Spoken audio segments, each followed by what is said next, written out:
have been a crusader on questioning vaccines. Are there specific vaccines that you would seek to take off the market? No, I'm not going to take away anybody's vaccines. I've never been anti-vaccine. You will not take any vaccine that is currently on the market. If vaccines are working for somebody, I'm not going to take them away. People ought to have choice, and that choice ought to be informed by the best information. So I'm going to make sure the scientific safety studies and efficacies are out there, and people can make individual assessments about whether that product is going to be good for them. People don't know my position because people call me an anti-vaxxer, but I'm not. I'm pro-vaccine. I had all my children vaccinated. I believe the vaccine should be tested. And I don't think that we ought to be mandating medical interventions for unwilling Americans unless we know precisely that that vaccine is going to end up helping people rather than hurting them. Somebody last night asked me about how I got into the anti-vax racket, and which I'm not anti-vaccine, although I'm kind of the poster child for the anti-vax movement. Most people, people call me anti-vaccine, but I'm not anti-vaccine. And your kids, by the way, have all had vaccine? My kids were all fully vaccinated now. So you're not intrinsically anti-vaccine? No, I was never anti-vaccine. I think most people don't know what my stance is on vaccines. I've never been anti-vaccine. I want to start by saying this, and I want to say it emphatically. I am pro-vaccine. I have always been fiercely pro-vaccine, and I believe that we ought to have policies that encourage full vaccination for all Americans. Well, like you said, I'm pro-vaccine. I've never said anything anti-vaccine. So what are you suggesting? Women don't take these vaccines? I am fiercely pro-vaccine. I want to see, I've had all 6 of my children vaccinated. I want to see everybody be taking their vaccines. We need full coverage. People don't take them because they no longer believe in CDC. I've never been anti-vaccine. I was fully vaccinated, and I've never been anti-vaccine. First of all, you started out by introducing me as anti-vaccine, which I'm not.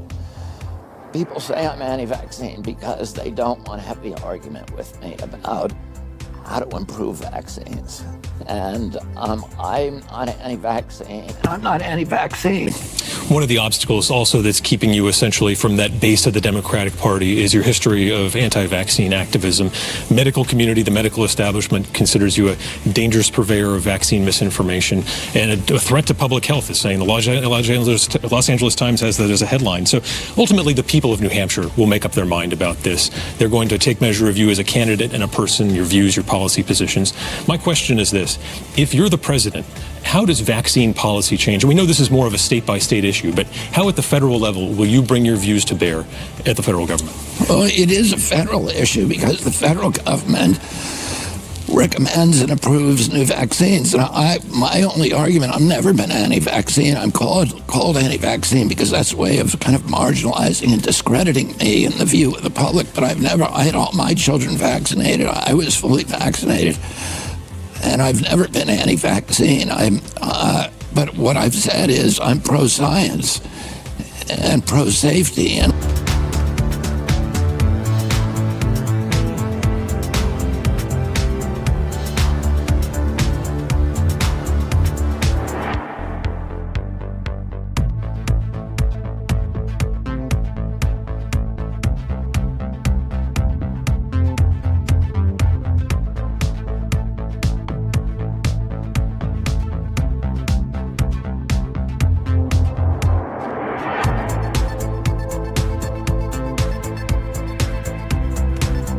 Some illnesses, mRNA vaccines may be very useful, and that would include cancers. But for upper respiratory infections, we canceled 22 trials for upper respiratory infections. But right now, we're developing a universal vaccine at NIH, which is a vaccine that addresses the entire phylum of viruses. And so it's a vaccine that mimics natural immunity, and it and it is effective against any kind of mutation, so it doesn't drive the virus to mutate. And it could be effective, we believe it's going to be effective against not only coronaviruses, but also flu. And it's going to be a much safer and much more effective vaccine.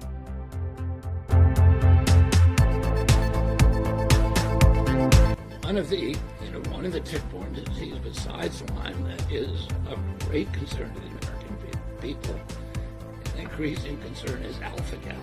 And alpha-gal, which is another science fiction nightmare. You get one bite from the Lone Star tick, and you could have a lifetime allergy to red meat.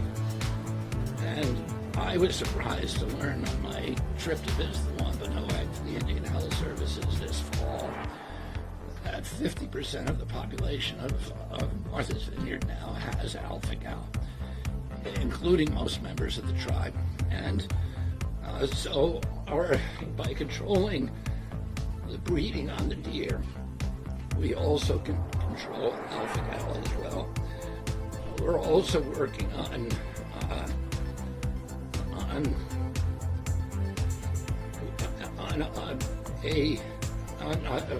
medicines that can prevent alpha-gal and that have the potential, the promise of actually curing it.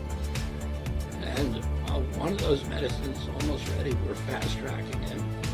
And then we're doing the studies over the next 2 years to see if we can actually reverse this devastating disease.